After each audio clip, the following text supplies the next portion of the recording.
Hello and welcome to Coffee with Carey. Thank you for being here today, stopping by to see what the conversation's about. It's answering one of your questions, a viewer question who wanted to know, well, actually, she said she left rather quickly. She wasn't sure if she left too quickly. I think she might have left a little quickly, but she wanted to know what's the normal length for a date. And I do want to share that with you. So that is what we'll be talking about. And it's based on my own matchmaking client experiences, because they always used to tell me how long the date lasted, because I always asked. I thought that was indicative of something, and I still do. So let's get to that. First, I wanted to remind you, if you're new here, I'm Carey. I'm a matchmaker, a dating coach, and this channel is all about dating and relating. So if that's interesting, come back. It's Zoomy time for the cat Frank as soon as I sit in this chair. I don't know what he's got against you guys. Let's get to the topic at hand. That's what's on the agenda. How long should a date last? So I was thinking about this, and I'm not really a fan of puns, but I think that this conversation about the normal length of a first date, we're going to talk about the long and short of it. Frank is now in the tissue paper, so if you hear little ruffly noises, just ignore him. If we ignore him, maybe he'll go to sleep. If I start making a fuss about it, this video turns into a cat video. I had on one or two occasions a person who met my client for a date and called me and said, I'm not going in. I saw the person either through the window or they pointed this person out to me, and no, I'm not. Which broke my heart for both people, because one, my client was being stood up. Secondarily, this person is gypping themselves out of meeting somebody who was handpicked by a matchmaker as being a really strong match on a lot of counts, and was not even going to give it a half an hour to get to know this person and see if perhaps there was something surprising that they wouldn't have gleaned from just seeing this person through a restaurant window. Of course there was. There's always going to be more to a person than what you can glean through a restaurant window. So it was a ripoff for both of them, very disappointing, and just horrible, horrible manners, which, made me never send that person out again with another one of my clients, and let all my other matchmaker friends know that this person was not a good fit for our clients.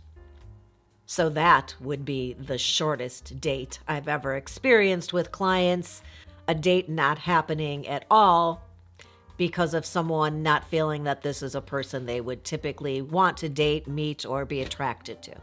Next, we're going to have that category of people who go out and really just cannot find a conversational groove or any connection there. There's just no chemistry as far as the conversation, and people have thought maybe something's off for one person, or perhaps it's just somebody reminds someone of another person in their life. I've had that happen, but for whatever reason, they just decide mutually. It's always been mutually. Typically, if someone's just not having a great time and it's a one-sided situation where it's just this one person feeling they're not connecting, they will be generous enough to allow an hour of their time, which they feel is not embarrassing and is giving the other person the benefit of the doubt. On the other hand, these people I'm talking about, they were probably 15, 20 minutes into it when they just called it quits mutually and together. I don't think this is working, or it was nice to meet you, but I'm going to make some plans for my Friday night, something like that. And so if you really find something that's a deal breaker from the get-go, I suppose that's fine if it's mutually agreed. But if it's just you feeling that vibe, then take that other person's suggestion and give it an hour and see if something changes or you can get something going. The idea is here to have a good time, of course, but also to learn a little something about this person, and people will always surprise you. So look for the surprises and have a nice time if you can. Two particular instances are coming to mind, and one was where the gentleman told me, and this wasn't that long ago, this was probably a few months ago, where he said, "It was not a great date. I didn't really enjoy her company at all. I wasn't attracted to her. I didn't like her. But I thought it was rather rude that when the bill came, she at that point excused herself and just said, 'Well, it was nice to meet you,' and just got up and walked from the table. While he, of course, had to stay, she just took off. So he wasn't walking her to her car. They weren't shaking hands, saying goodbye. She wasn't even offering to share in the bill. She made the assumption that he'd grab it. And I don't know if he had such a lousy time as she did. He may have at that point suggested that they split the bill since he probably knew they were not going to have a second date. I don't know. He didn't say that. But that is the case on occasion when people know that there's no subsequent date. They figure, just split the bill and be out for my own share of the meal or cocktails or beverages and appetizers, whatever you're doing. Speaking of unusual situations, I do recall another matchmaker telling me that one of the people left while the other one had excused themselves to wash their hands in the restroom. They came back to perhaps order, and the other person was gone. Come on, we're grown-ups here. We can have a conversation and just say, before we order. I mean, you know what you could say. I'm not going to give you conversations like I do on this one here, but just really not the way to handle it. This is a human being. If somebody showed up, you thought they were super attractive and you were looking forward to a nice conversation, some snacks and a beverage and a nice couple hours out, and the person just ditched you, you would feel badly about that. Most of us would. We would just be embarrassed for the other person and feel embarrassed ourselves if anybody saw that happen, because it means you were out on a date with somebody who is super rude. And I don't like rudeness towards any people I care about or anyone. Not the best manners and very disappointing. Always disappointing to me when people can't uphold the social process of getting to know someone briefly on an evening or afternoon, morning if that's your thing, and being polite.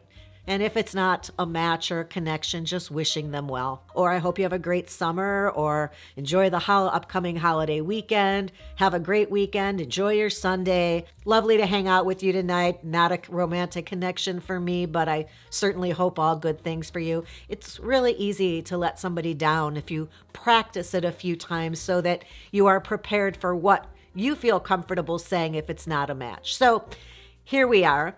If we're doing the long and the short of it, that's obviously the short of it. And before we get to the long of it, which I do want you to hear because there's definitely a lesson there for us all, but the average date is typically an hour, hour 45, 2 hours.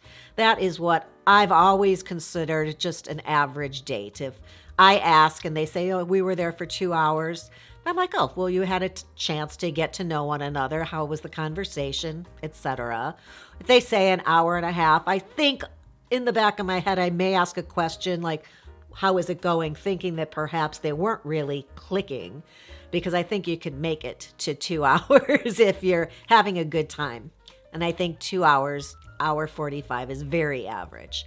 Now, the other end of this equation is the long date. And I'll remind you of one rule that I've been sharing. Obviously, I don't have rules. These people are paying me to match them with people and offer my suggestions, my tips, my advice, but I'm not making up rules for anybody. But my rule is to never go to a second location. It's not for the same reason we are told not to go to a second location with a stranger who's approached us or in a dangerous situation. Instead, and you know that one, right? You never go to a second location. If someone is grabbed you, threatening you and telling you to drive your car somewhere else with them in it or to walk somewhere else, you never do that, because likely you're going to end up somewhere more private where you can be harmed. So we never go to second locations as women. And in the dating world, not for any of those reasons, but for the reason that we always want to leave somebody wanting more. I think that extending a date to a really long date is not in your own best interest. I think sometimes things have gone wrong in that second half of a very long date where they would have wanted to get together again and learn more about each other and been refreshed in a new location starting over on date number 2, and things could have gone dramatically different had they ended their first date at a reasonable hour and taken it up again a few days later with a second date. But I've had people literally go on 2 or 3 dates in one night. I had a guy I sent out, a male client of mine in Nashville, who took a lady out for cocktails at 7. And then afterwards, he had tickets to a sporting event he wasn't going to attend. And he said, oh, it's still the beginning of the game. Let's go do that. They went and did that. So they experienced a live sporting event together, pro basketball, I think. And then after that was over, he's like, are you hungry? And then they went for dinner. And then they went dancing afterward at some club. They were out till like 4 in the morning and literally had 1, 2, 3, 4 dates in one night. And at the end of the date, you know what the feedback was on that? She was not a huge fan of his energy. She thought he was a little high energy for her. And had they just had 1 date or 2 dates even to be stretching it, I think she would not have been concerned about that. I think that it was probably his high energy on the date, which he does have. It can be very charming, was too much after all those hours with somebody who she didn't know well. So it backfired for that client of mine. And I did suggest that he's lovely and has a great energy, that he should do 1 date at a time instead of doing all 4 with the same person in the same night. And I would suggest the same to you as well. This person should know you well enough to know they enjoy your company and want to learn more. And that way they will ask you for a second date where you can get to that next stage of conversation, perhaps into things that are more personal, and just get to know each other better.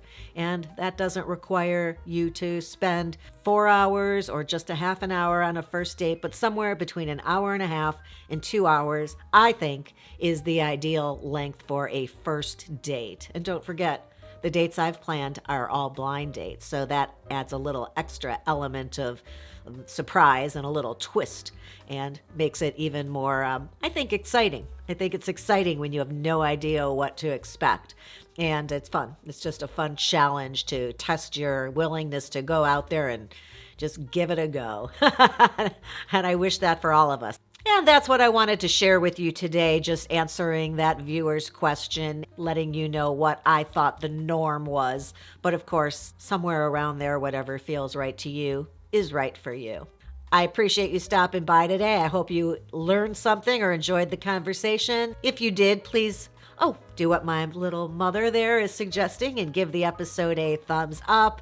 And I hope you'll subscribe to the channel. Also, hitting that ring bell allows you to be notified every time a new episode goes live. And I'll look forward to seeing you back here again sometime soon. Until then, thank you for being here today and have a good one.